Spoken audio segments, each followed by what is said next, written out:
I'm Dr. Jason J. Campbell, and I want to thank you for taking the time to watch my videos. In this video, I'm continuing my lecture series into Metropolitan conflict.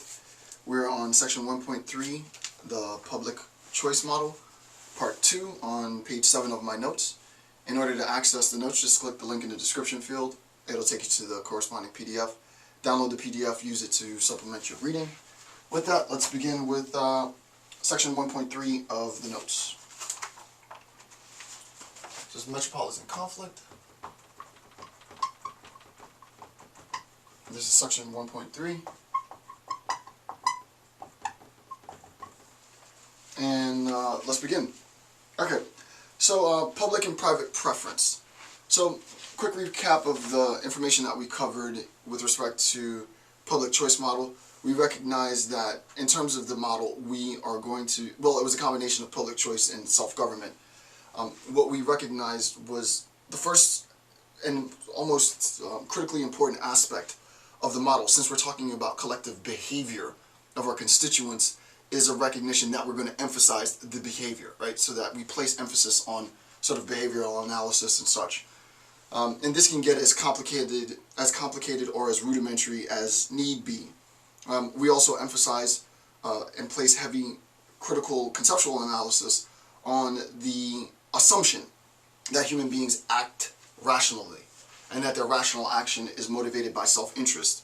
The one caveat that I said earlier was that this presupposition about self-interest is itself determined by the belief that we are talking about an individualistic society, sort of a Western conception.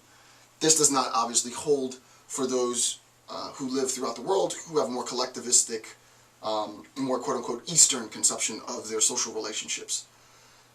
This is important. Why? Because we recognize that despite the fact that individuals have and are motivated to preserve their own interest, self-interest, rationally, and that these motivations influence their behavior, and to be more technical, even more critical than that, it's really not the motivation but the intent. I wrote a book on this, so I have a pretty good understanding of the relationship, but irrespective of the fact, the idea is we look at human action as the byproduct of both intent and motivation, and insofar as we recognize that the assumption is human beings act rationally out of self-interest, we're able to make assessments. This is going to necessitate a collective action, right? We act in accordance with maximizing our intent, maximizing our goals, right? This coordinated activity is such that we seek to maximize our own benefits. So this is the nature, the context with which we have an understanding of really the sort of colloquial phrase, voting with your feet. This is how we come to understand this, and the idea is people move to areas where they believe the services provided, the security provided, the educational opportunities provided, seek to maximize their own individual benefits. And thus, those communities that offer the best services, the best educational opportunities, the best security, will likely serve as a beacon for the rest of us, right? You can imagine, it's sort of a vulgar example, but you can imagine a light bulb being turned on and like all the bugs at night gravitating towards the light. It's kind of that vibe, right? You know, the services, the benefits, the resources that are made available via a public choice model, especially if we're talking about a polycentric form of governance, then we recognize there are any number of advantages, sort of competitive advantages that can be used to elicit, and not elicit, solicit constituents, and thus generate greater tax revenue, more benefits, more availability for educational progression, economic progression, and such. So that was the sort of 2-minute tidy of the last section. We're going to build on that same model in the second part of the public choice model and ground it in public and private preferences. So that's what we'll talk about as soon as I have my coffee. Public and private. So we have public and private. So begin with the public. So direct quote from the text. The text is Metropolitan Government and Governance, Theoretical Perspectives, Empirical Analysis in the Future. So 1A, quote, the preference of an individual for a public good is made even through voting, lobbying, and mechanisms of opinion, right? This idea of mechanism, I mean, it's obvious, sort of the preference of an individual for public good is made evident, right? We recognize those who are in positions to make decisions about constituents within our metropolitan area, we recognize their preference by how they act. Remember, as I said before, in terms of behavior is important, right? Who do they vote for? What are they voting for? In terms of this mechanism of opinion, mechanisms of opinion in a contemporary setting is a bit interesting, right there. I would argue that contemporary political science PhDs, candidates, and policymakers and even public planners need to think about various mechanisms of opinion. It's a bit ambiguous with respect to the author. You could be talking about mechanisms of opinion top, or you could be talking about mechanisms of opinion down, top-down approach. I would rather not focus on mechanisms of opinion from the top down because there's so much existing literature on that in terms of propaganda and PR, in terms of media, in terms of, I already talked about Bernays. Was it this lecture series where I was talking about discursive? Maybe it wasn't this lecture series. They're all getting blurred now. Everything's blurred. I lecture on so many things. I don't really see demarcations in thought anymore. It's just all one narrative. I don't remember if I talked about Edward Bernays' propaganda here, so you will have to forgive me. But the idea that I want to communicate is mechanisms of public opinion from the bottom up. Right. So let's read this again within the context of a constituent organized method for generating public opinion. So the preferences of an individual. Why is it important to talk about the individual? Remember, we're talking about self-government and its correspondence with rational choice. In terms of the emphasis, again, we put emphasis on the individual. So the preference of an individual for a public good, whatever that public good might be, it might be, as I said, educational opportunities, security, it might be economic opportunities, is made evident. The individual expresses his or her motivation. The individual expresses his or her desire, his or her intent, through the act of voting, the act of lobbying, and mechanisms of opinion. It's important to recognize now that, at least my interpretation of the author, and I think I could easily defend this, is that the author is actually talking about the individual expressing his or her opinion through various mechanisms. And the question then becomes, because the author does not talk about this later in the text, what do we mean by mechanisms of opinion, right?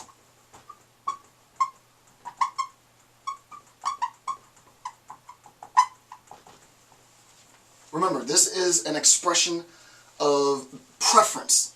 So we need to recognize, I mean, I don't want to like completely deconstruct this sentence, but the whole point of the mechanism of opinion is as a means of actualizing the preference of the individual, right? The preference of an individual, ... is utilized by these mechanisms of opinion. So the question is, how do we connect mechanisms of opinion with the expression of individual preference, right? So that's the question. The question, again, is how do we connect mechanisms of opinion with the individual's expression? Well, you can imagine and coffee time again, I get really sort of cottonmouth from all of this damn talking, so it's good to have coffee to facilitate that. You can imagine that an individual, just on a very super, ghetto philosophy level, and those of you who've watched me a while know what that means. We're really introductory to set the conceptual stage for something more profound. You can imagine that an individual goes to, a protest, right? When I went to Occupy Wall Street, it was the first time, and the only time that I ever participated in sort of public protest. And, public organization. It wasn't quite a protest. It was a lot more sort of, it wasn't organized. We'll just leave it at that. And the individual who had the mic would stand up on a crate or stand up on a platform, and they would get the bullhorn. The bullhorn is literally, mechanically, a mechanism for expressing public, individual preference. So the individual takes the bullhorn, squeeze a little thing, speak into the mic, everybody hears you louder, right? It is a mechanism for the communication, the expression of the individual's preference. Simple. So that the idea is, now what we need to do is, mentally, deconstruct everything and get rid of the person, get rid of the crowd, get rid of everything, and just think about the function of the bullhorn, right? So we're not even talking about the bullhorn anymore. Now what we're talking about is the function that the bullhorn facilitates. And the question is, what is the function of the bullhorn? The function of the bullhorn is to propagate, right? It creates a condition in which, the bullhorn that is, creates a condition in which what would otherwise only be communicated to individuals can now be communicated to the collective. So the first thing that we recognize is that a mechanism of opinion propagates, right? It propagates the preference to the collective, right? I'll say that again. A mechanism of opinion propagates the preference of the individual to the collective. So we have something like this, right?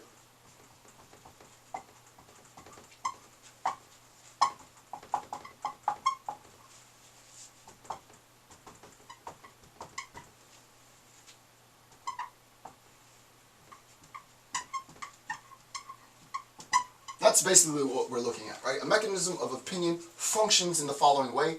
It translates the and I forgot to say preference, individual preference. It translates individual preference through propagation to a collective audience. That's what it does, right? So that's what's important here to recognize. And the question is, anything that conforms to this standard, anything that conforms to this template, facilitates this mechanism of opinion. So you can think easily now of things that would do that. A sit-in would do this. A stand-in would do this. Any type of protest with placards would do this. Any type of they have now in terms of immigration. I'm not sure. I have a sort of, it was happening a while, but you know, I'm a politics junkie. I absolutely love watching all things politics. It's far more. I shouldn't use the word entertaining because it's not appropriate, I guess, but because it's not highbrow. But the truth of the matter is, it's far more entertaining to me than sports or reality TV. It's the real reality TV. So I watch an obscene amount of sort of politics, including like C-SPAN and real boring stuff. I just like to be in the know. But there was protests with respect to immigration debate, and people started fasting for 30, 60 days and stuff. It's sort of intense. The fact that their actions, solicited media coverage propagates the message of the individual preference of whoever the group is or the actual person, and creates a condition in which that individual preference can be articulated to a national or a regional audience. This process is nothing other than the propagation of a small part into a collective part. The idea is to get the message out, right? So really ghetto terms, sort of get the message out, facilitates this function. It's important to recognize that public choice is rooted in this sort of foundational model, which is the ability to propagate preference. Okay, so we go to private then, and I could take this to a whole nother level, but it doesn't really make sense. I mean, it probably would be beneficial, but I know the type of people who would watch Metropolitan conflict might not be as interested in the theoretical bits. My own personal inclination is to go as abstract as I can go, to like break it down to its to the minutia, but it's not necessarily appropriate in a public discussion. So number two, in terms of private, and that is preference, the willingness of an individual to pay the cost of a private good substantiates the preference. Well, I mean, that's sort of obvious, right? The individual who buys products, and this is the whole point of commercials, well, in part, I think this is a part of the function of commercials. I'm also not going to get into that. The idea is I can tell you that I like this brand better than this brand, and you're able to recognize my preference based on consumption. So that and this is like economics 101. This is like super basic stuff. And economics would be interesting too. I have to think about that. But this is like Econ 101, right? That we identify consumer preference based on consumption. So in a private model, we look at the relationship between sort of consumption,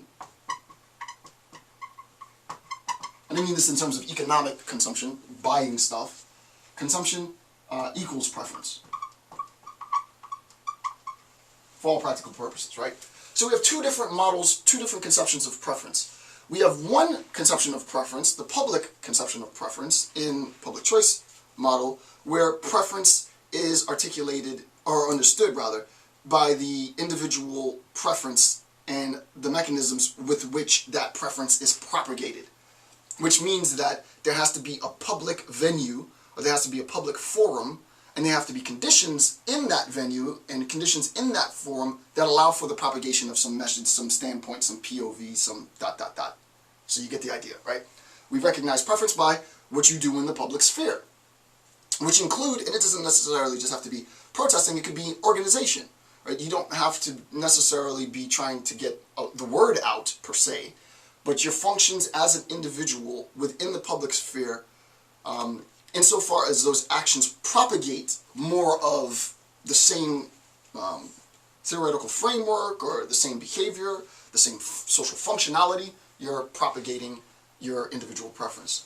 In terms of the private sector, we recognize that preference is combined with consumption.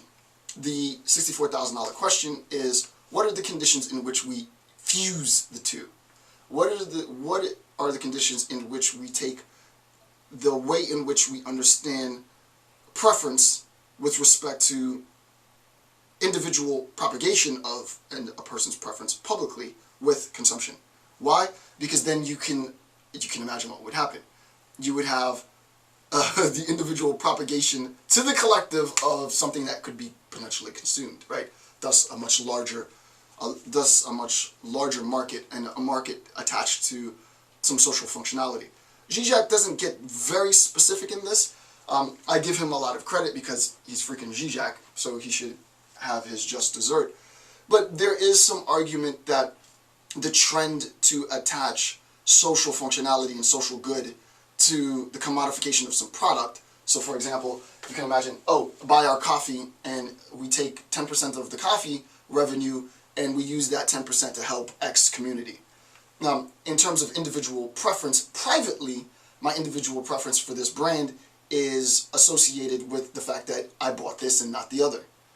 In terms of the public, my individual preference being propagated publicly, insofar as I privately chose this brand, the corporation allocates a portion of that money for public service. So it's already sort of the merger of the two, and I think as we progress forward, and I think this is a good thing, personally speaking. I disagree with others. I might disagree with Zizek on this, which is fine. But I think this is probably the greatest thing to happen to capitalism recently. Does it change the state of affairs in which individuals' dependency on goods really transform? Probably not. I talked about this in other lectures, so I don't want to go too far off topic, because everything's freaking connected. But the idea is, I think it's better than nothing, right? At the end of the day, at least something's being done. Because I also believe at the end of the day, we're never going to have an egalitarian sort of global order. It's not even possible if people had the intent to do it. I just don't believe that. I'm sort of... forgive me. I'm a bit pessimistic. You know, I'm emo. I might not look like I'm emo, but I'm emo to the core. But the idea is, I mean, I think it's good. I think it's good that corporations do that because at the end of the day, they don't have to. And the fact that they would allocate a portion of their bottom line for public services, I mean, I don't see how you can knock that, right? Unless it's disingenuous and such. But you get the idea. The idea is a recognition, and you better believe economists know this type of stuff, right? The recognition is there's already a distinction between preference, and that distinction is public-private. We recognize the advantages of public, we recognize the advantages of private, and the idea is to fuse the two in a new public-private ability to do the best of both worlds. Serve the interests of society on the one hand. You know, it's funny, I was just talking about it. It's crazy. Like, you live your life, you know this stuff, and it's not until you lecture, you're like, yeah, Jason, you can do both, right? So I guess you need a ridiculous amount of capital, though, right? If you're trying to still establish yourself, it's nearly impossible to both do good and make money. So you have to be sort of mutually exclusive for a moment in time until you have enough money to say, no, now I can do good with my money. But when you don't have money, the only thing that matters is either getting money or foregoing money for a bit and doing good. Yeah, I might have to think more about this. But anyway, you get the idea. Public choices in co-production. So number one, under that banner, I guess, the definition, co-production involves, this is sort of basic, right? Co-production involves a mixing of the productive efforts of regular, public or private, and consumer, of regular and consumer producers. The idea is both are co-creating, right? There's a co-creation between the constituencies and whatever governmental, whatever private, whatever social factors creating whatever product it might be. I'll give you a better example in a second. So co-production involves the mixing of the productive efforts of regular and, I think I'm missing a word, of regular, public or private, and customer producers. Number two, best facilitated by the polycentric metropolis, that's obvious. And then lastly, number three, offer citizens a participatory role, as I was saying, the constituents participate in the production of public services received. So that the idea is it does not become the sole responsibility, whatever the, and it's probably going to be a service, whatever the production of the service is, there is a co-participation between the public and the governmental unit.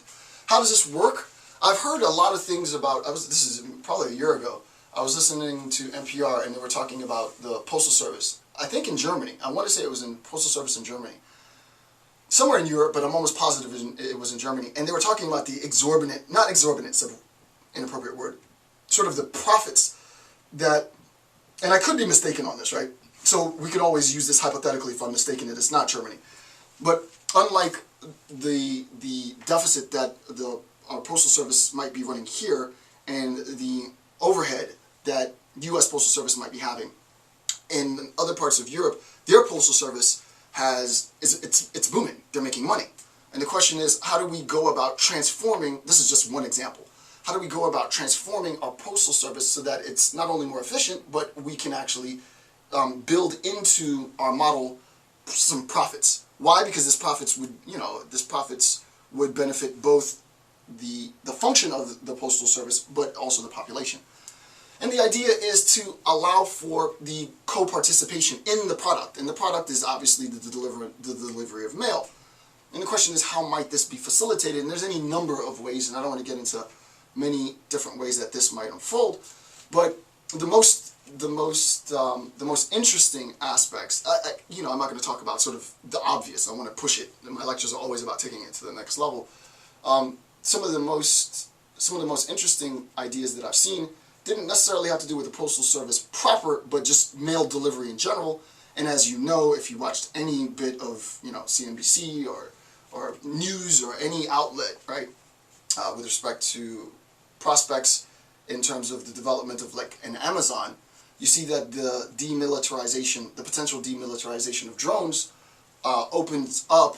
I think they said something absurd like $100 billion potential market for delivery of goods by drones to your house. Now this is so far out there. This is so like Back to the Future. This is, I recognize that this technology exists, and it's just a matter of the federal FAA, federal guidelines being put in place in order to regulate this new technology. But you recognize that having the ability to deliver probably same day the good to the consumer increases, it habituates the consumer to select you over the competition. So that the idea is, that's a very, very specific example, but what's the more general means in which we co-produce? Obviously the consumer wants the good as soon as possible. And the best way to facilitate that need, that consumptive need, right, that need for consumption here, that private need for consumption, is to create a public model in which that consumption can be rapidly sort of facilitated. The more rapid the ability to consume, the more likely you increase, so it's a correlation, the more likely you increase the need for consumption. I wouldn't even say desire. The need for consumption. And as to date, until, you know, like the movie The Fly, you have that sort of technology where it sort of disintegrates, and like the teleporter from Star Trek, right? It disintegrates the product. You'll get a more you will live forever if you create that technology, right? Business would go crazy, right? You put the product in at the warehouse, the product ends in your, that's the ultimate end, right? The ultimate end is sort of the disintegration and reintegration of one and the same product. But until that technology is evolved, if it's even scientifically possible for it to evolve, then we have drones. And the way that drones can, and drones has such a pejorative tone to it, to my ear, it just does not sound right. But you can imagine with the demilitarization of this product, that is military product, and its introduction into the private market, then obviously our conception, in a generation, our conception of what it does will change. And we recognize, oh no, the function of that thing is to deliver goods. Thus the relationship, this co-facilitation between the community and the public, the use of the ability to propagate individual preference publicly is big business, right? It's huge business. And if our postal service gets into this as well, I mean, it's just all around good. So that should be clear. So you can imagine, right? The implication is you can imagine what would happen to our metropolitan area. It becomes also sort of self-regulated. There's a relationship. Another obvious one is any what do they call it? Neighborhood watch is perfect. The product would be a security product, and I don't mean necessarily product in something that's tangible. Like, I'm sure my audience is smart enough to figure that out, right? It doesn't necessarily need to be a package. Intelligence products, security products, are products that aren't necessarily tangible per se. Security is itself the product. You can't really see it. So when it's done well, you don't even know it's there. But the neighborhood watch is sort of the neighborhood watch is also a co-creative product, a security product, right? This has bad side effects, as we saw with the George Zimmerman case and the Trayvon Martin shooting, but overwhelmingly, neighborhood watches benefit both the neighborhood, and it cuts back on police officers having to, you know, individually be responsible for the regulation of security in some broader metropolitan. It allows for them to, that is, those who facilitate public security at a governmental level, right, our officers and enforcers and such, to go to the most destitute areas and only come when they're needed, all right? So this is also, in terms of co-production, I think neighborhood watch is sort of like the quintessential co-production function, I think. And there could be more done on, I mean, it's uber nerdy. I think this profoundly boring, you know, to write a dissertation on sort of evolving trends in neighborhood watch, but that's the type of stuff that I would read, right? I like that really boring, dry stuff. Number three are three examples of co-production at the bottom of page 7. Citizen requested governmental assistance, so that would be the first. The example is citizen requested increase in frequency of police patrols, the desire to have police patrol the community more. Hey, there's a lot of volunteer kids are always, you know, hanging on the corner. I think, you know, they're selling drugs or they're doing some other stuff. So citizen requested. The request derives from the constituency and there's a response to it. Citizen provided governmental assistance. For example, citizen alert with fire department for a potential fire hazard, which is sort of obvious. Hey, you don't know that something's occurring now, let me alert you and redirect you. Citizen government negotiations with agreement to public policy decisions, top of page 8. For example, citizen/government agreements on a local zoning change. And then I would say that there's a fourth, and the fourth is, this is obviously not exhaustive, this is what I got from the text. The fourth would be a true co-production.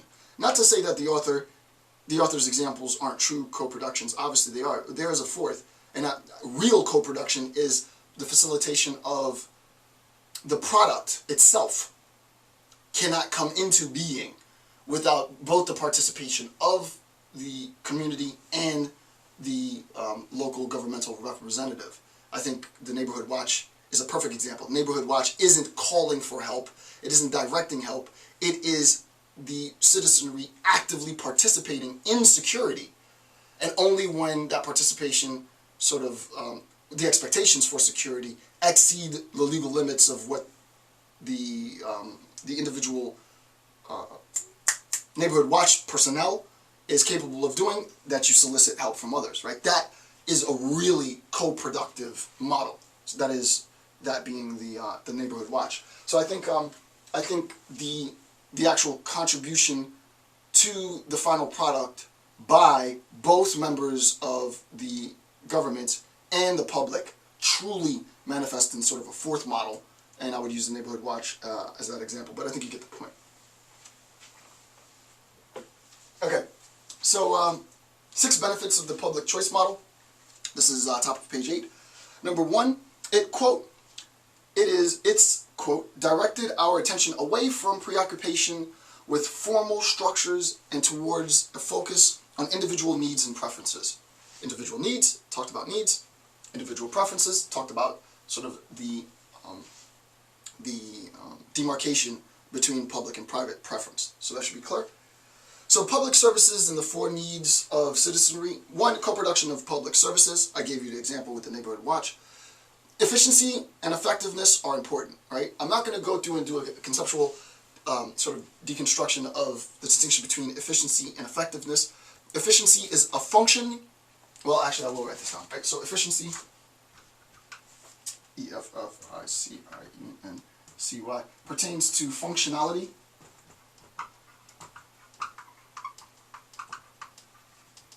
Right? And I'll explain this in a little bit. And effectiveness pertains to quality. So efficiency, it refers to the function. Something is efficient where the function, the process of the mechanism, the process of the system, its systematization rapidly sort of expedites whatever end state. Right, so we're talking about, obviously here, in terms of efficiency, means-ends distinction. So means-ends distinction, the conceptualization of means-ends distinctions, what's the word I'm looking for? It's not solidifies, it encapsulates, there we go. Means-ends distinctions encapsulates the idea of efficiency. Efficiency specifically pertains to means. The more efficient the means, the more expeditious the ends, if you will. That's a sort of egregious generalization, but it's the best generalization for the context. Now, effectiveness doesn't necessarily pertain to that. The effectiveness of the system is the ability for the system to guarantee the end. So the system is the means, which is the function, and the guarantee that we want from that functionality is sort of the same thing. So in terms of what do you call it? Sort of mechanization of any manufactured good, you invest in, let's say a $2-3 million mechanization system. Let's say you're making sodas. The reason why you buy it is because you recognize it'll maximize production. The guarantee for maximization of production increases the efficiency. That's what you want. You're buying it because it can efficiently make bottled soda, if you will. And you want that to be a streamlined process. As fast as you can possibly make it, that's why you buy the machine. The effectiveness of the machine is the guarantee that if you open up random soda A down the line and random soda Z down the line, they both taste the same. So quality assurance is the phrase that business people use a lot. Quality assurance is within the scope of effectiveness. So effectiveness is the larger set. Quality assurance is an aspect of the effectiveness of the system. In terms of public works, the effectiveness and the efficiency are different. Same template. My example of the manufacturing machine was the ghetto philosophy part. Now the real aspects of it, the real application of it, is a recognition that the efficiency of a public works good, governmental that is, primarily service-based. I don't want to do anything that's product-based right now. But primarily service-based public works product is efficient if the desires of the community is rapidly satisfied by the functioning of the governmental sort of oversight unit. So what might be an example? I'll give the example that just happened. It's happening now, as opposed, how do you say this? Like my brain is thinking faster than my mouth can speak. In relation to, there was a chemical spill in West Virginia. So they said, oh, it smells like licorice or whatever. It's very bizarre, super sweet smell. So the public initiates. This is exactly what we've been talking about. In terms of the example of co-production, this would be number 1 on page 7, bottom of page 7. So if you flip back, let's just flip back just to demonstrate the amazing structure of my beautiful notes, if I do say so myself. Citizen requested governmental assistance. Hey, Uncle Sam, guess what? It smells like licorice here, and that's great, but I don't think it's supposed to smell like licorice here. Uncle Sam's like, well, let's check out and see what happens. Uncle Sam sees, well, there's probably, the reason why it smells like licorice is because there's a spill. Well, this spill came from this chemical plant. What ends up happening is Uncle Sam comes out and efficiently is cleaning up this spill. I don't know how long it was, maybe 4 or 5 days. You can imagine tons and tons, maybe millions of gallons of toxic blah, blah, blah. Uncle Sam disseminates the hazmat folks. They do all their testing, and they start to clean up the water. The efficiency of that governmental service, that is the decontamination of the river or whatever water stream it is marked by the duration of time needed in order to arrive at quality assurance. So, water contamination, holy crap, 60% of the, I don't know, I'm just throwing stats out there. 60% of the water has this contaminant in it.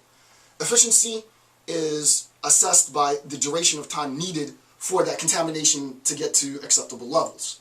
I think 0 might be too high, but you would imagine 0 being completely decontaminated. The effectiveness of that service, it's a public service, is the decontamination of the water. Right? So the decontamination of the water does not pertain to the efficiency, it pertains to the effectiveness of the service provided. But the effectiveness of the service provided was itself initiated by the public. So I think you get it. So the responsiveness to public needs and demands obviously relates to what we said before. So the idea is, I don't want to get partisan here, so I can't. But oversight is important. Yes, we always talk about oversight. Yes, we always talk about regulation. But also what's needed is, I have to be careful because I really don't want this to be partisan. You need enough, I think that's a safe sort of objective word. You need enough governmental representation throughout the jurisdiction, national jurisdiction, so that you can always have efficient response. If the representation of the government is so diluted, to use a pun here with respect to the context, if the representation of governmental officials, of service providers, governmental service providers, isn't at some standardized minimum, then you would imagine it would necessitate a decrease in the efficiency. The effectiveness might still be there. It might not decrease the effectiveness, but the efficiency might be decreased. Why? Because, hey, my neighborhood smells like licorice. Come help. There isn't enough governmental representation in that district, in that area, to facilitate that, and people have to drive from, way out to come. Takes 3-4 days to sort of mobilize everybody, get them there. Takes another 3-4 days to clean it up. You're looking at like 2 weeks now. The effectiveness is attained. You have 100% decontamination, but rather than it taking 5 days, it took 15 days. Obviously, customer quote-unquote satisfaction is going to be decreased despite effectiveness, because customer satisfaction is an expectation of both efficiency and effectiveness. Effectiveness is ultimately the bottom line, but the time with which that deliverable, if you will, is realized is important for constituents. And they remember this. And how do they remember this? As I said before, through exercising their individual preference through voting. Hey, you were the mayor, you were the senator, you were the governor, you were the blah, blah, blah. When that happened, and it took 3 weeks for you to clean it up, don't think I forgot that. I'm going to be there voting day and get you out and get someone else in. Or, you were very, very efficient when that happened, and you really, really helped And because of that fact, I'm going to vote to keep you in position, right? So either or. So number two, that is the public choice model, eroded the legitimacy of total consolidated metropolitan government. You can see why. It's better if you're the citizenry. You have two models: the citizenry with respect to a monopolized, centralized government, governmental response. I don't mean centralized. Well, no, I guess centralized government. That's the examples they use. Versus, no, it wouldn't be this. Versus, this is like the Copernican revolution almost, right? Versus the ability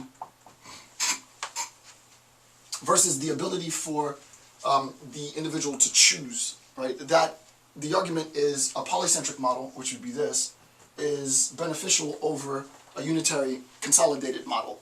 And I already spoke for hours at length as to why that is the case, so I'm not going to go discuss that anymore. Number three, it stressed the polycentric decentralized government, which is exactly what I was just saying. It stressed, that is the public choice model. It stressed the polycentric decentralized governmental structure and the multiplicity of local governments. I think what's important to recognize here is the efficiency of the governmental service is not only expedited by a multiplicity of options in terms of government or private services to the public. It's facilitated by, I mean, obviously, right, by internet accessibility. It would be ridiculous. Well, it's sort of a catch-22 here, right? The greater dependency of governmental service providers on functions and mechanisms associated with the internet creates a dependency, and thus cyber attack threatens both efficiency and effectiveness. However, with respect to expeditiously providing for the needs of the constituency, there really is no greater means than internet. Unless we're talking about like really advanced text-based stuff. I do like the idea. So here's an example. I'm pushing it to the boundary a little bit here, but just so that you get it. You can imagine you live in a metropolitan, and this would be great, like smart tech. I was listening to NPR last week, and I guess they had the tech fair in Las Vegas or whatever. And of course, it's like, that's the place you want to be.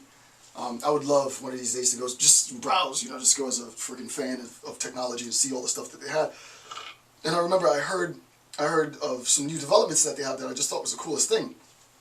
You have your smartphone out, and you can text your refrigerator, literally, and I'm not making this up, I heard this, right? You can text your refrigerator, hey, I'm going to be out on vacation for 2 weeks, power down. And your refrigerator, bless me, and your refrigerator will power down. Hey, get the milk cold in your refrigerator. I mean, turn on the stove, and your freaking refrigerator and your oven can respond to text. I would imagine that there would be a future where it would be, this is great technology. I'm giving you guys a gem here, right? Somebody's going to make millions of dollars on this freaking idea and not cut me a damn check.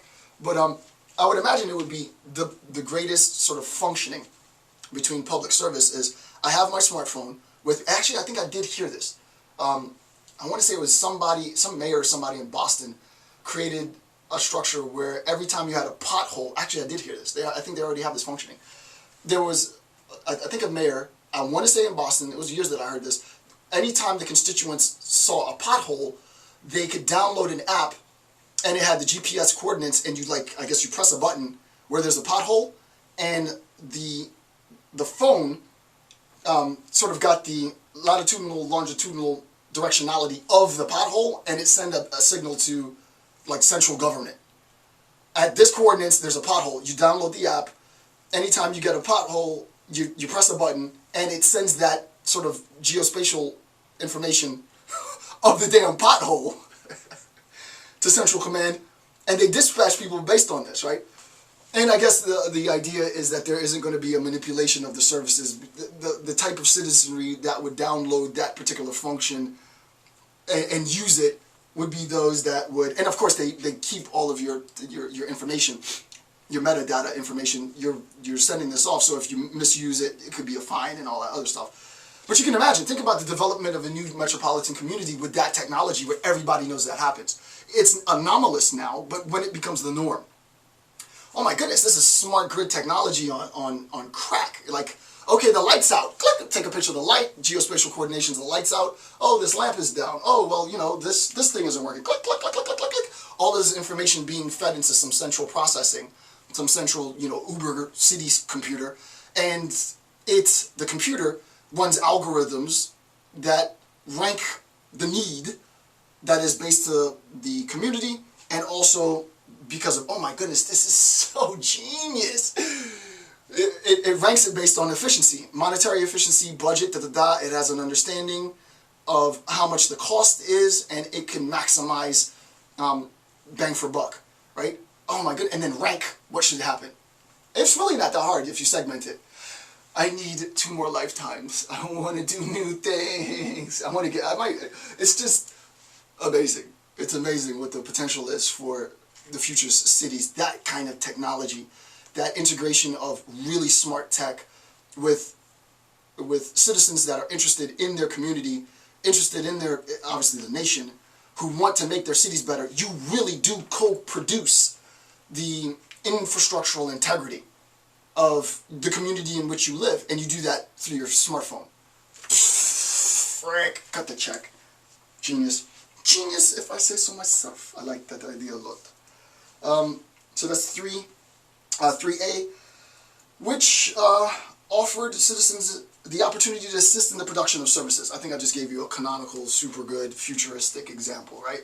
And it's really not that much of a stretch. The idea is once you get to that level, you recognize everything is going to be centralized within some centralized computer, and in association with cost-benefit analysis, you know exactly what it costs.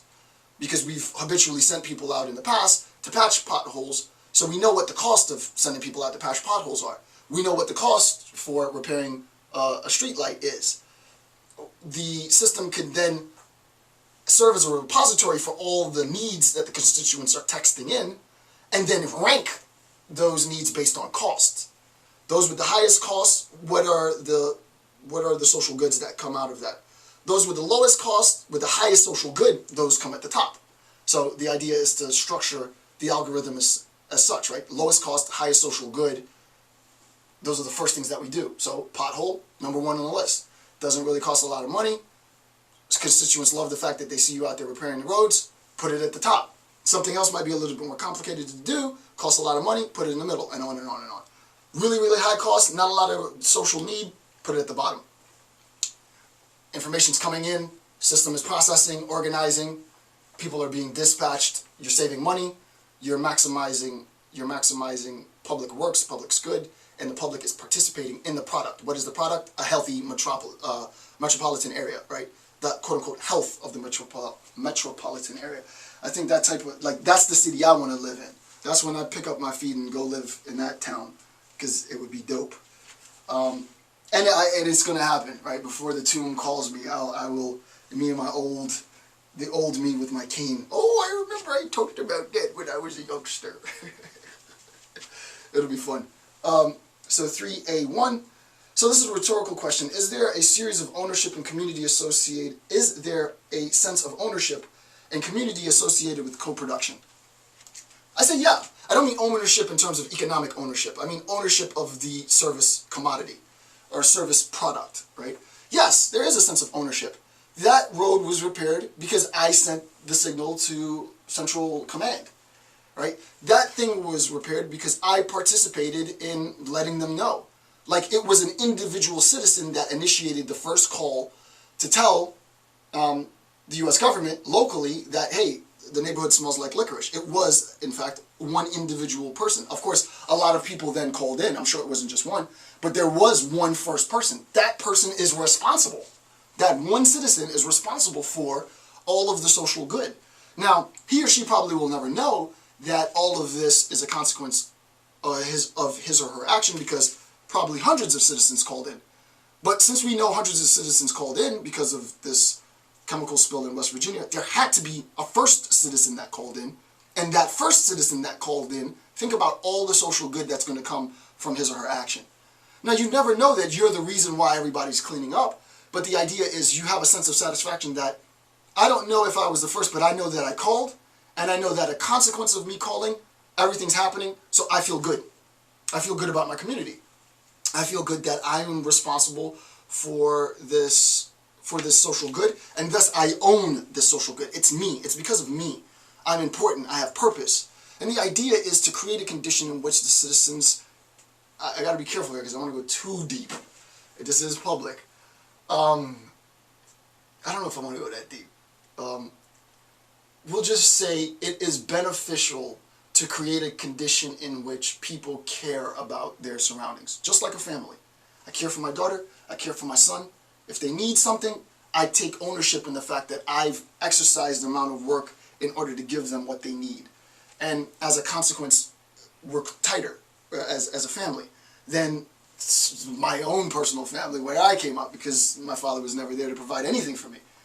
The idea is to create that condition for the citizens, right? To create a condition in which the citizens are motivated to call in, to participate. Because and this isn't about social activism, this isn't about protest, this is about caring about the place that you live in. It really is. It's hard to get that because you're competing with just the most banal, mind-numbingly stupid, reality TV and music and stupid, celebrity worship. And so people are going to be interested in that. And I think that it serves an amazing function, and I think we need that. But all of our citizens don't need to be focused on that. A good majority of our citizens do need to be. The rest of them need to be focused on the city. And they need to be incentivized to participate in the health of the city. And it doesn't need to be older, citizens or the most patriotic citizens. You can inculcate this affection, if you will. Not disaffection, this affection with the city, right? You can create that condition, and I'm not going to go too much more into that. So, another rhetorical question in a second. Too much more. Another rhetorical question. Has there been a systematic contemporary attempt to facilitate co-production in impoverished urban communities? My personal opinion is no. They haven't been. Right? If you live in a good neighborhood, good for you. If you live in a bad neighborhood, it really sucks. Right? Poverty is huge. Right? Poverty is no joke. It's no joke. If you live in the United States of America, you better get on the money train, and you better get on the money train quick. Because the idea is, it's not about greed. It's not about, it's so far beyond haves and have-nots. It's so profoundly bigger than some generalized sort of dichotomy. Most dichotomies collapse, if not all dichotomies collapse. It is about the creation of a community where we feel responsible for the co-production of the community. And the community is always going to include, it is always going to include wealth and the absence thereof. This is a capitalistic society. We do not live in a socialist society, nor do I want us to live in a socialist society, personally. Thus, there is always going to be some poverty. You are never going to get rid of it, right? So the idea to eradicate poverty is ridiculous. The idea should be we should minimize poverty as much as possible. The realization is the health of the community, realistically, isn't going to be, in the metropolitan area more broadly speaking, isn't going to be the attempt to eradicate poverty. The health of the community is going to be to create a condition in which those who quote-unquote have feel an empathic connection to those who quote-unquote do not have. And not just the people themselves, but the conditions and the infrastructure in which they live. So the example is, and I just use myself as an example because this is all I have, because I don't have enough money. I mean, I do make philanthropic, the little bit of money that I do have to dispose of. I have, purchased 3 iPads and given it away. I have given, money to graduate students to, as just a monetary reward for pursuing higher education and stuff. I have, within my means, I have given. The idea is, I'm going, let's say I have a business meeting in the city, and I stop at a light, and I see that the city's in disrepair. The idea that I am sending a signal via text, this is sort of rather heady at the moment, it's a bit technologically advanced at the moment, but the idea that I have sent a signal to Central Command, if you will, that there is a state of disrepair of this infrastructure here, at least contributes to the psychological need for me to know that I participated in some way. Now, the truth of the matter is, our citizenry, it's still going to be less likely that people will actually get up, leave, walk to a particular area and participate in the transformation of the infrastructure themselves. But the idea is, at least I feel a psychological satisfaction in the fact that I have relatively easily, without too much effort, participated in some public good. The idea is, for those who seek to transform our communities in the future, how do we incentivize the co-production of public good by those who have an ability, either in money or in time, to participate in the city? How do we inculcate the desire to care for your city? That's the $64,000 question right there. It isn't so much about, getting people to do HUD and build a house. I did that, right? That's, it's a great satisfaction to know. No, I actually hammered the nails and lifted the walls and helped caulk the floor, and I helped build a house for a person. There's a great satisfaction that you have in that. Most people might not have the time nor the inclination to do that, but the idea is, we don't want just people who are participating at that level. Sort of, it's called supererogatory. Supererogatory actions, right? If supererogatory actions are the only way, me doing this super ridiculously supererogatory action of free lectures, at an obscene level, most people aren't going, overwhelmingly the vast majority of people are not going to participate in social good at this level, nor should they be expected to. The idea is not to set the bar so high that you disincentivize a co-productive environment. The idea is to create conditions in which you have a hierarchical demarcation of contribution. Those who are willing to participate at the supererogatory action level, those who are willing to participate at an economic level, maybe supererogatory, those who are willing to participate in time, those who are willing to participate in service, and you diversify the co-productive elements with which the constituency can facilitate with some public good. That is, once you identify those conditions, and this would be good stuff for think tanks, and this would be good stuff for sort of next generation city planning, is to get the citizens to care for their city, right? The more they care for it, the better, arguably, we'd have to test this in time, arguably the better the conditions for the city. What I'll do is I'll pause at this moment, and then I'll pick back up with 3A at the bottom of page 8. Okay, so 3A at the bottom of page 8, it serves as the best guarantee, it serves as the, quote, best guarantee for limiting the rise and effects of governmental monopolies, which tend to be marked by inefficiency, ineffectiveness, and a lack of responsiveness to citizen concerns and demands. Now, this polycentric model obviously has its benefits, and the benefits being sort of the redundancy of services. But the idea also is, people need to recognize, I'm not going to be as sort of wedded to the model as the author is. Also, it could potentially, if it's not regulated properly, it could increase the potential for economic redundancy, that you could have multiple offices facilitating practically the same functionality, with each office having its own independent overhead, and thus the consolidation into one office protects sort of money management, right? It protects the governmental functionality from having redundancies in terms of investment, right? There's obviously going to be a certain monetary demand associated with any public service, and the overhead needed to cover whatever that function is replicated with a replication in functionality. So everywhere there's a replication in functionality, there's also a replication in economic overhead. Thus, you can minimize the overhead by consolidating the functionality. So the idea is, it isn't as clear. I'm not going to be as wedded. You can tell the author is a bit biased for the polycentric model, and I think that's good. The problem, however, with the polycentric model is at the end of the day, we're still talking about this functionality being financed by what? Taxpayer dollars. It's one in the same taxpayer dollars. Thus, the idea of competition, it's sort of competition with a small c, because it's our money that's facilitating this. And the idea is if our money is being diversified for a similar functionality, it might make sense to consolidate. The idea is to create a system in which you can actually run tests, right? You create a control condition. This new emerging community is going to function polycentrically. This new emerging community is going to function consolidated or unitarily.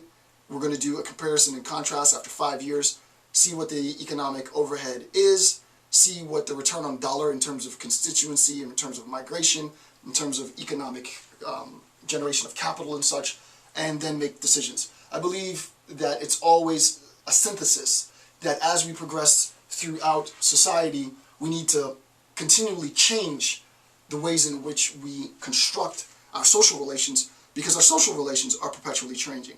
Right? We can't assume, just one quick tangent, because it applies directly, and I talked about this earlier in the series, we can't assume that the inner city is always going to be the source for our economic hub, right? It's not going to always be, we thought it was, right?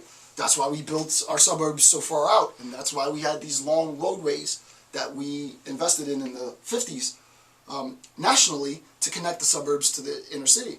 And the inner city at that time in our sort of national development didn't have the same ring to it.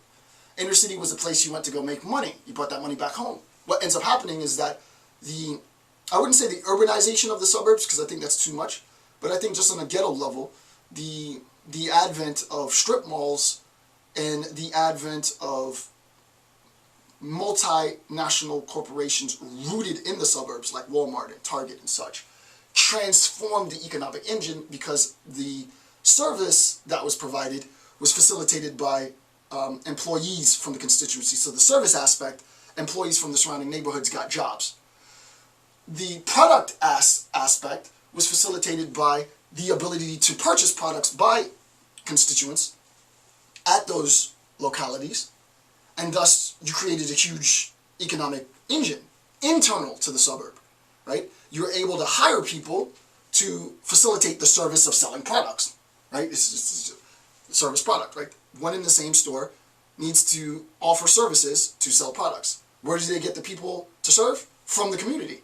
Who are they serving? People in the community. So one in the same community are facilitating both the service end and the product end. What we recognize is, in terms of employment, retail is the biggest. I think I read this. I might be mistaken, but I'm almost positive I'm not. I think retail employment is the largest employment in sort of our national demography, right? People overwhelmingly are employed in retail.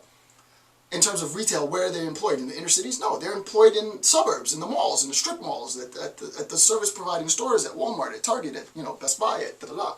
So that the selling of products, this is the genius of capital. It is that, and I think it is absolutely genius. The selling of products requires service in order to sell products, and insofar as it requires service to sell products, one in the same community benefits, because those who have the money to afford the products can buy the products, and those who might not be able to afford the products but need a job can at least be employed for their service. Thus both wins.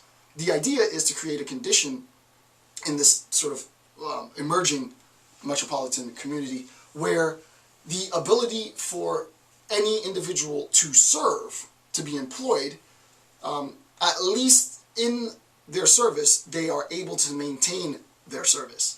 Right? The idea is you don't want people so poor that they can't, this sounds counterintuitive, but so poor that they can't work. It doesn't make sense, because you think, oh, well, no, you can always work, but the truth of the matter is no. So you are so poor that you can't work, of course, then you have dependency on, I think conservatives have this part right. I do agree with conservatives more than I do with liberals on this point. But I do believe that there needs to be some mechanism to incentivize service. I think liberals have it right, you got to pay them a little bit more, But I think the truth of the matter is, with a little bit more pay and a little bit more regulation on how much dependence you can get from the government, I think if both parties sort of sit at this table, I can't see why they can't come to some freaking agreement on this. It's not that freaking complicated. It really isn't. Oh, well, maybe it is when you think nationally. You got to sort of number crunch on an Uber level. But the idea is there, right? You don't want people so poor that they can't actually work. You want to make sure that they have a livable wage, and this livable wage is actually good for business because you, in perpetuity, have a labor force. If your labor force is so underpaid that they can't work, then it disincentivizes work and incentivizes them to just sort of sit back.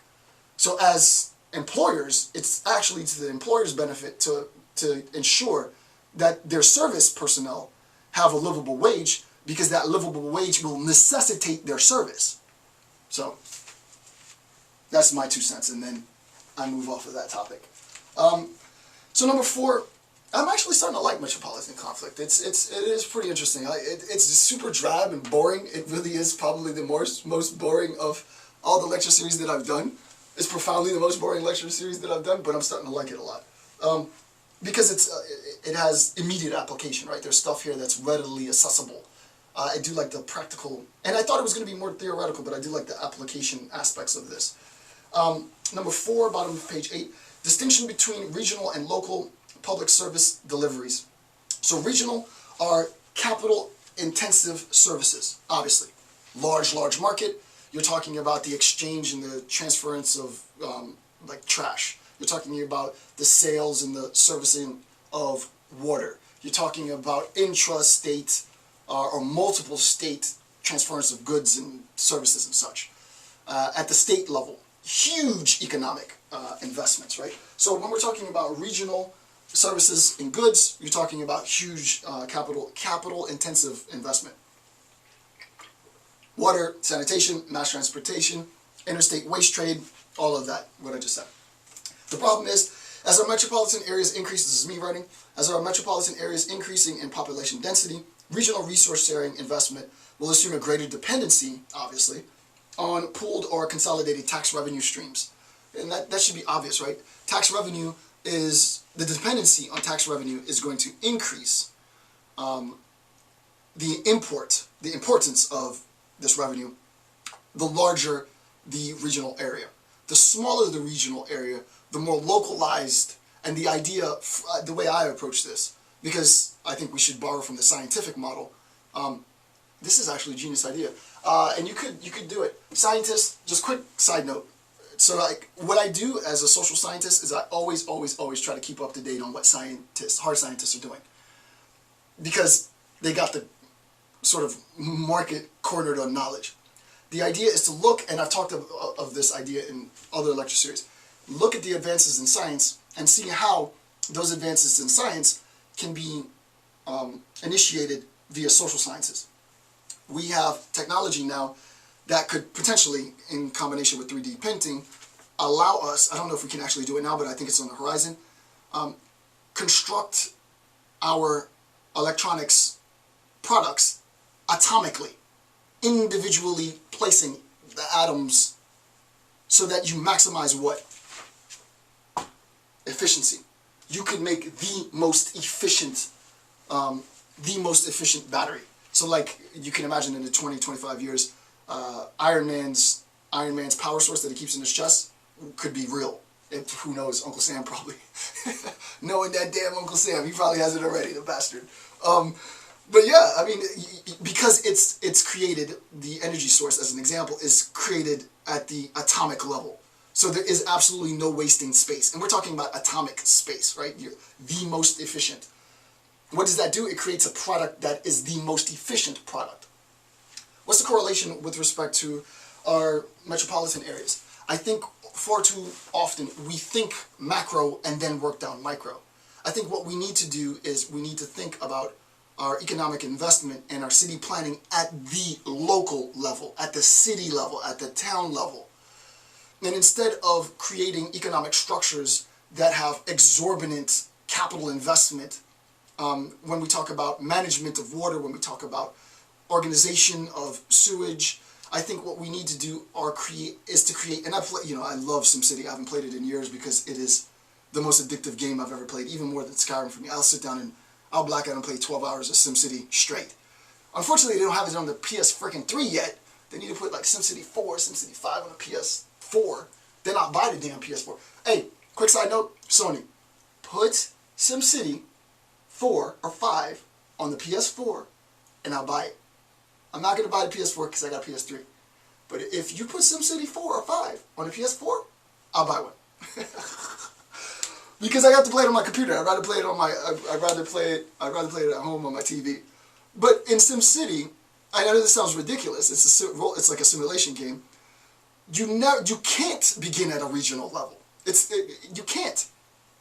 The problem is we have an existing structure, and insofar as we have an existing regional, national structure, it's very, very difficult to think about how we became this macro level, super complex, super integrated structure, because it's already functioning. It's there. So we always begin macro. How did we get that big? By starting micro. Anytime there is an inefficiency, it's a product. This is a guarantee. It is a product of an inefficient structural growth, right? The growth from one point to another was inefficient, but it wasn't just inefficient conceptually, it's structurally inefficient. And the question becomes, how might we, via gentrification, via new economic investments, via new functioning within our constituency, transform existing structures such that existing structures now become more functional. Gentrification needs to sort of rise to the top. It shouldn't just be sort of gentrification in terms of a revitalization of urban infrastructure, but new conceptions with respect to gentrification, suburban gentrification, right? So that we diversify the economic hub, so that it isn't so unbiasedly favoring suburban economic, the generation of capital from suburban pockets. We're also getting it from urban pockets. How do we do that? Transform the nature of our urban communities, right? The idea is to start at the locality and test, put a little bit of money in, test to see what economic advantage, all of this is about money, let's keep it real, what economic advantages we gain from transformations in our micro level social structures, socioeconomic structures, and those structures that reap a little bit of advantage economically, not a huge return, but a good enough return on our investment, then we build into that structure. So the idea is you start small scale and then you replicate large scale. Those functionalities that work small scale are likely to work larger. Granted, there are always going to be external factors influencing and complicating macro level structures, but let's start thinking micro, not macro, right? I think it should be both. There should be some of us that think macro. I'm a micro thinker, but I do recognize we need people thinking, and that might change, who knows, now that after this lecture, I might start thinking more micro, right? We do need people to start thinking at a very, very precise locality and think about the social and economic relationships of our communities and build from the bottom up, like almost atomically, so that we have a more efficient system. And maybe I don't know, the idea, no, it would be, I'm going to say it because I feel like I have to say it. It would be interesting. What I would need, the corollary in science would be, and this is how they get the teleportation, right? You would have the total amount of atoms in a product of all the different bonds and types. And at least in theory, you would be able to break down the entire product into the totality of the atoms represented in that product. The product has a certain function, and reproduce exactly the same product. I guarantee you, if you were to take product X that's this big, with, let's say, atoms, 10,000 atoms, that has function X, you would be able to replicate exactly the same function and exactly the same product, probably 9 times smaller, maybe 100 times smaller, if you built it atomically. Exactly same function, because all the chemicals, all the properties are there. Exactly the same amount, 10,000 and 10,000, but you built it efficiently, and this was not built efficiently. So think about what we could do think about what we could consolidate. It's one and the same infrastructure, but the idea is to take all that already is there in the infrastructure, because this has to work. It would be difficult to get it done, but this has to work conceptually, theoretically. It has to work, right? There's one and the same amount of atoms in this thing in its totality. It'd be a ridiculous number, and replicate exactly the same function, exactly the same product, but build it atomically. You would reduce the size, 10, 15, 20-fold. It would have exactly the same atomic properties. It would have exactly the same functionality. But if it was built efficiently, it would be amazing, right? You would consolidate space. The idea is exactly the same thing, right? We have this enormous potential in the United States for growth. Our population is extremely small with respect to the geographic area provided for growth. And the idea is, as we grow, we want to grow efficiently. And that efficient growth is going to incentivize greater security. It's going to incentivize greater educational opportunity. But at the end of the day, it's going to be the biggest business in town, right? City planning and the conditions of stabilizing and guaranteeing the basic needs. This is it. It's not rocket science. The basic needs of the constituency is going to be the biggest business that there's ever been. So you can imagine that the people are going to be paying attention to city planning, because the more people you have, the more revenue you have. The more revenue you have is the more capabilities you have for any number of things, because our tax dollars do basically everything. Okay. So top of page, well, it was like a sentence there. What was the sentence? As the consequence, bottom of page 8, as a consequence of the merger of municipalities, which potentially complicate the polycentric model and thus a public choice approach. So I've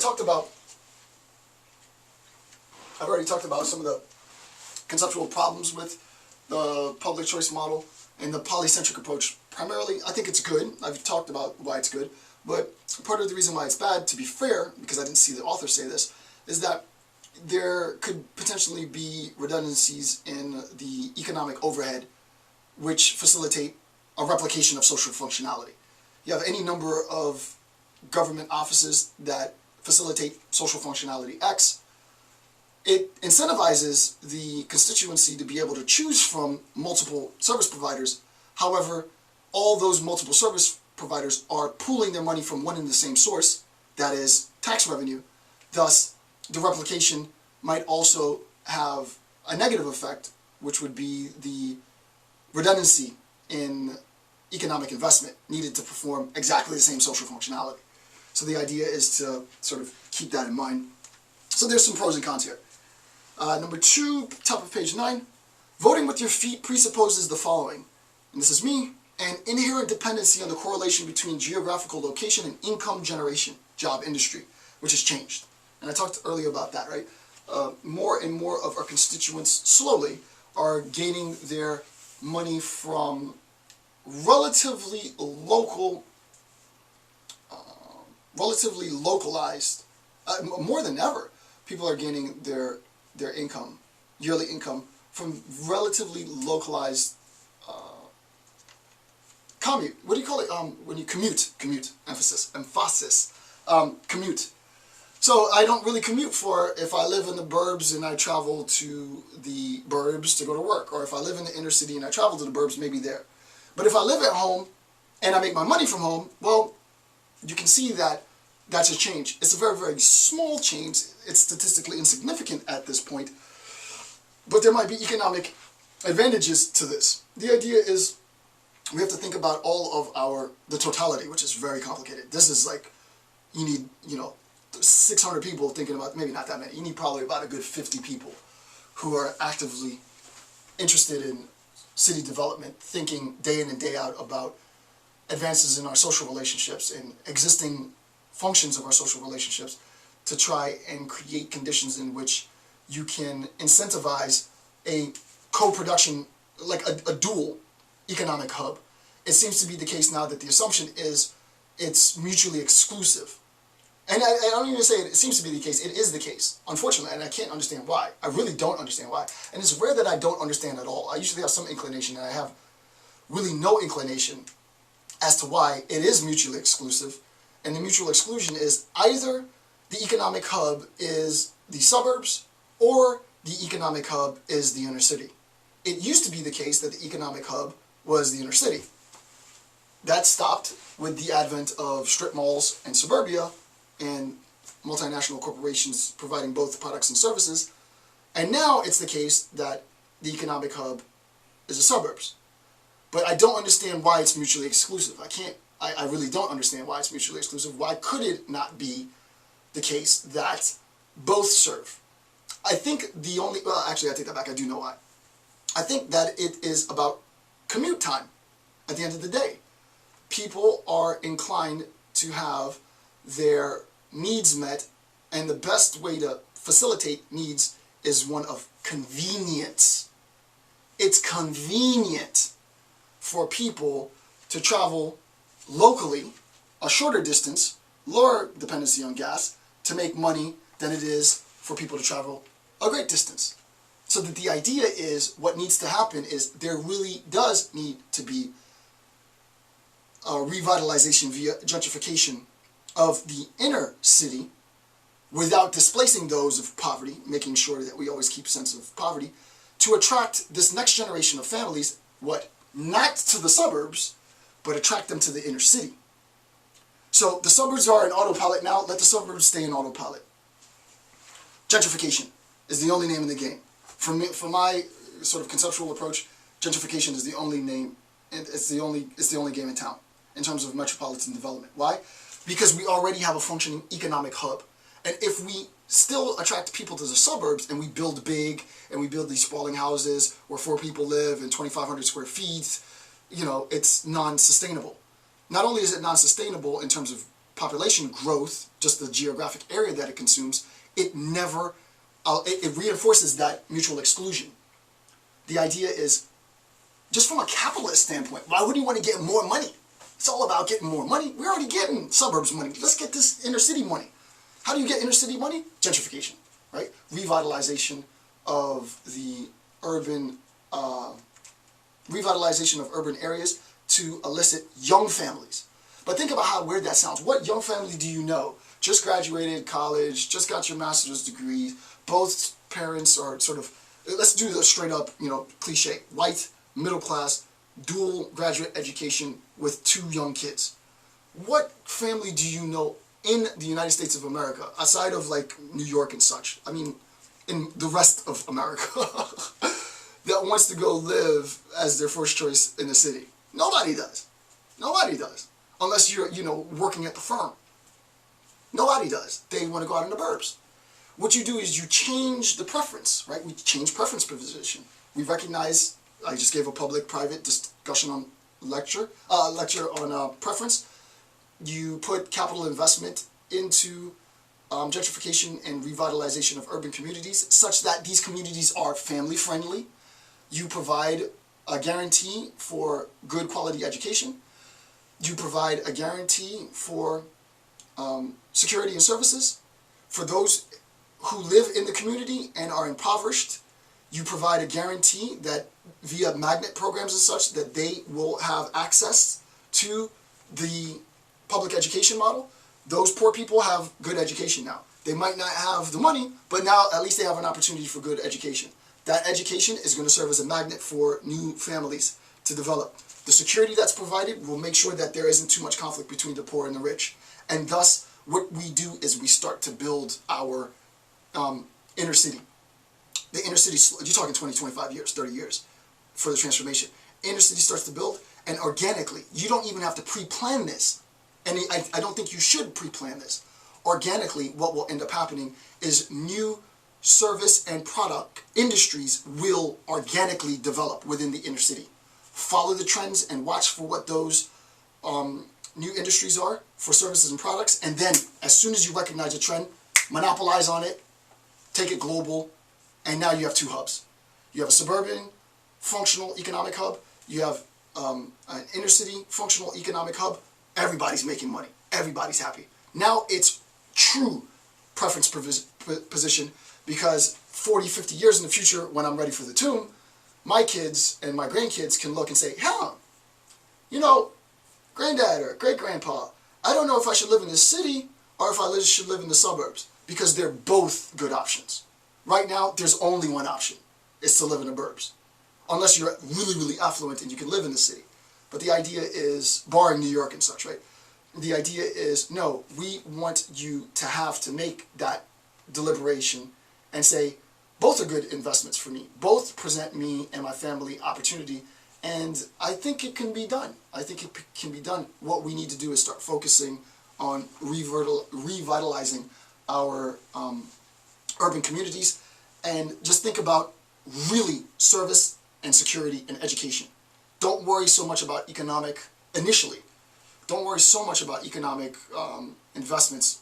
Give it time to develop organically and incentivize people via tax breaks, via any number of things, to get into the urban city and create their own businesses and see what businesses originate from their social functionality.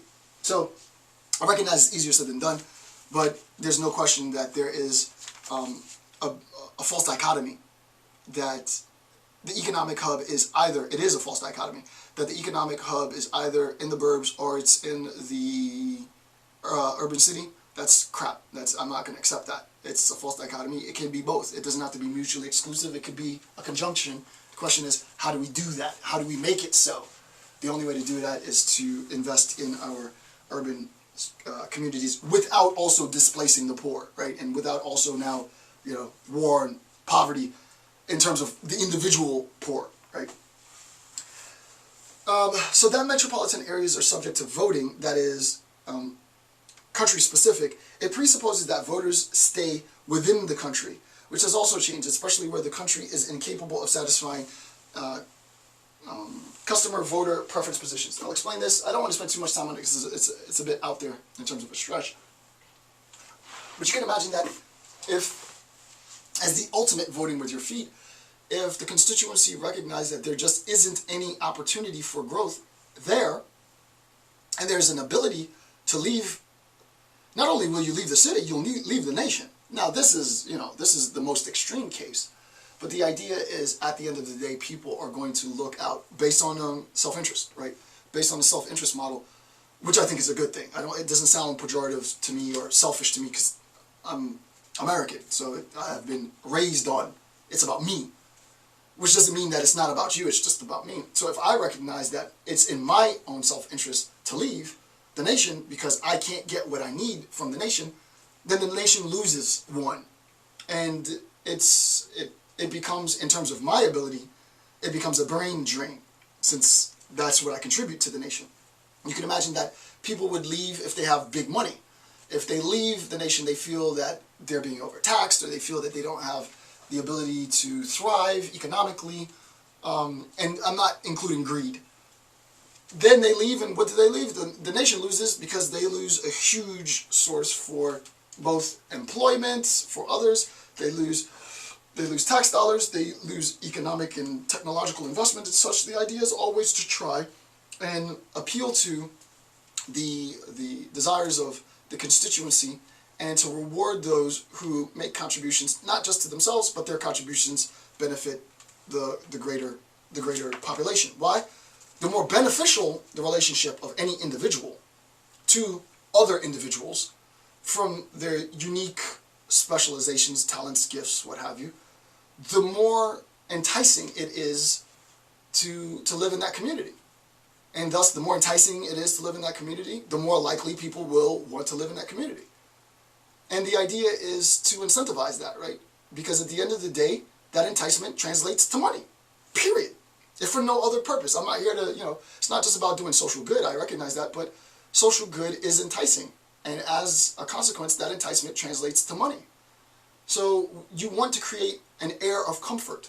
You want to create an air of safety. You want to create the feeling of opportunity. And the biggest problem with this quote-unquote recession, despite the fact that I know technically the recession is over, is that people just don't feel confident. Maybe markets feel confident, but people don't feel confident.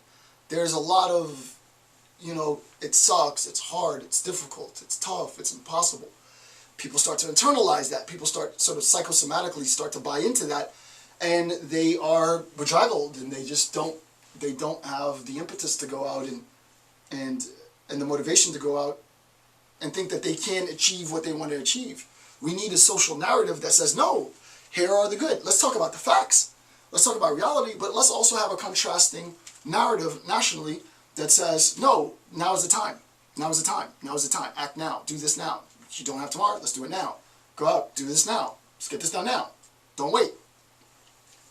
And as people, because I'm giving this metropolitan conflict within the context of the United States, I really believe at the end of the day, this is the United States. We will rebound. It's not a question. We go cyclically through.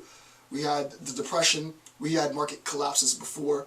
We had market collapses as a consequence of overinvestment in real estate. We've run this course before. It's not like this is new. It's cyclical almost. And we rebounded. We had the 80s and 90s. It's just a matter of time before we rebound. It's not a question of if we're going to rebound. We are going to rebound.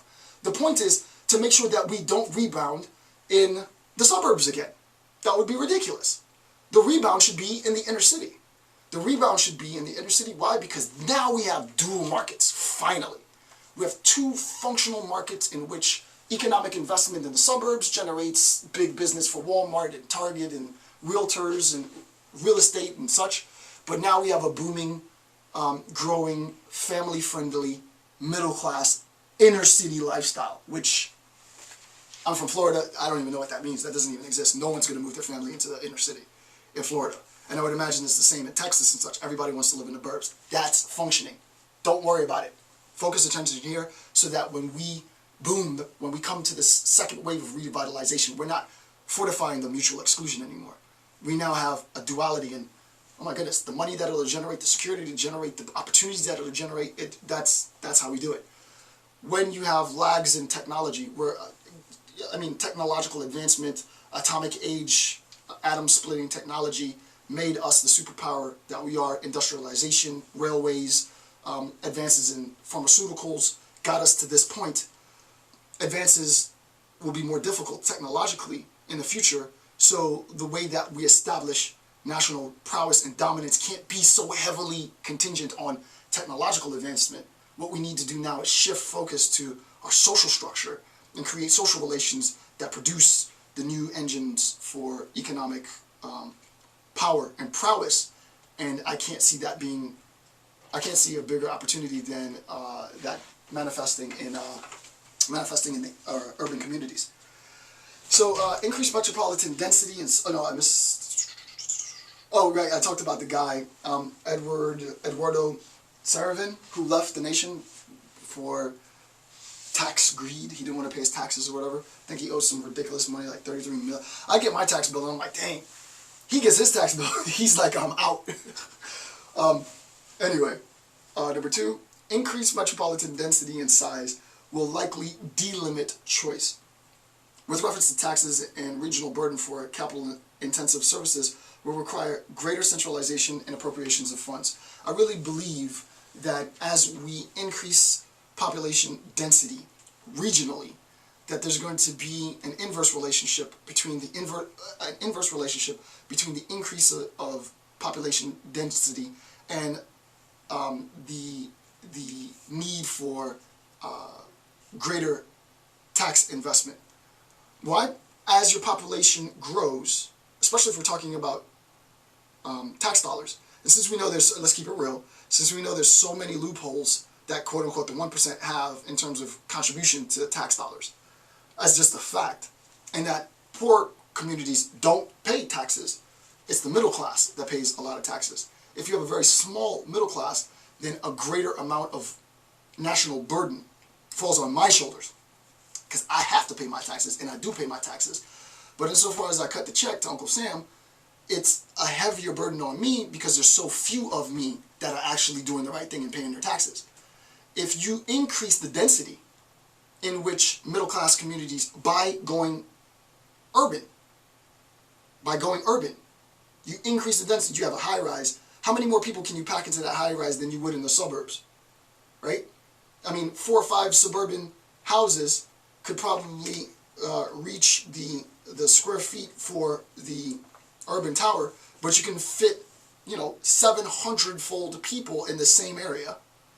You increase the potential because you offer security, educational resources, educational accessibility. you increase the possibility for a growing middle class. You localize them into a much more consolidated, almost atomic geographic area, and thus you ease the tax burden. So the increase of population density decreases the tax burden on any individual participant, which makes the community that much more appealing. Now, granted, this is theoretical. It would take a while for this to, fully flesh itself out. But the idea would be to get to that level, to thicken. Right? The idea shouldn't be to thin the middle class. I can't understand why anyone would want that. It's not beneficial for anybody. And if we think that neoliberal economics is the only game in town, then we're too narrow-minded to recognize that capital isn't concerned with only products and services. I mean, when did that become the case? You can make money doing anything. You can make money constructing social relationships. Why? Because the biggest game in town is tax revenue. So the idea is create conditions in which you can increase the population density, offer them services, offer them protection, offer them education, and thus you thicken the middle class, you generate increased revenue, tax revenue, and you don't have to sell one product or service. It's not about shipping out jobs. It's not about creating the next technology. It's not about that. That's the old model. It's still functional, but it's the old model. Money to be made in offering security, services, education. People will flock. Tax revenue goes up, and the middle class goes like this rather than that. So, very important. Local schools, local roads, local policing, etc. And then I'm not going to read production and provision functionality in. Well, I guess I will read it. Public administration theory has. No, I'm not going to read it. It's long. So just read that. I forget what it's about, to be honest with you, but I'm sort of disinclined to read all of this information now. Link the references to find out where I got it from. But it's about production, functionality, public service, sort of local government, or full service government. Yeah, so it's sort of co-production. It's back to sort of the co-production model. And I spoke already at length about the functioning of the co-productive model. So just read it and get an idea of what's going on. I don't, to be honest with you, remember what the citation was, but I remember it was good enough for me to include in my notes, so read it, if you will. It's not a demand, it's a suggestion. And then lastly, number 6, top of page 10, or middle of page 10. The public choice model identifies the, quote, political alienation among the urban citizenry. The political alienation among the urban citizenry. That's what needs to change. We need to change the assumption of a mutual exclusion economically. It's all about money, as I was telling you before. It's all about money. The idea is to make sure, and I'm not going to say this again because I've said it like 10 times now, the idea is to make sure that we don't overemphasize the strip mall suburban model for economic growth, and that we look to incentivize constituent preference for middle class, young middle class, newly married with kids. And I mean married in any number of senses. I don't mean just nuclear family. It could be partnership. It could be any number of social relations. Interest into the city center, and watch for trends in market development, because the people will naturally find ways to make money. Identify those trends, watch very closely, and then maximize it with capital investment. That's it. And defend the organization of neighborhood government. And then the problem with this is, this position is too idealistic for me, and in no sense addresses the realities of gerrymandering districts and ensuring partisan representation. The real complication is going to be one of gerrymandering, right? That's going to be the new, I mean, I'm so far ahead now. I'm like 75 years ahead. But at least, you can imagine if gentrification works and urban revitalization works, and you're able to increase exponentially population density given the same geographic area as allocated in the suburbs, it would maximize the tax revenue generated from a burgeoning middle class. However, gerrymandering would be very, very difficult, because the way gerrymandering works now is that gerrymandering takes into account. Gerrymandering is it's built on the presupposition of geographical dispersion. The whole point, conceptually, this is This is beyond argument. It's not open to argument. This is a fact. Gerrymandering is built on the assumption of geographical dispersion. So the power of gerrymandering is itself garnered because of the need for geographical dispersion. If geographical dispersion is undermined as a consequence of an increase in population density, then gerrymandering loses its functional ability. Thus, 21st or 22nd gerrymandering might look like, for those of you who want to write sci-fi, I just gave you a gem. If I was so inclined to write this novel, I would, but I'm not. Gerrymandering 100 years from now might be building specific, right? Floors 1 through 80 is for this party, and floors 80 through 200 is for this party, right? Why? Because the increased population density represented in a very concise geographical area would need, right? It would garner the same functional ability gained from gerrymandering. So the presupposition of I mean, this is super heady. This is like uber nerd level. This is uber nerd. But yeah, I like to be the first type of person to think out of the box, right? I don't like to be contained in sort of the boring. But the idea is gerrymandering is built on geographical dispersion. This model that I'm putting forth, and others have put forth, but not as concise as I have, because a lot of it is me from multiple authors. This model would likely disincentivize gerrymandering.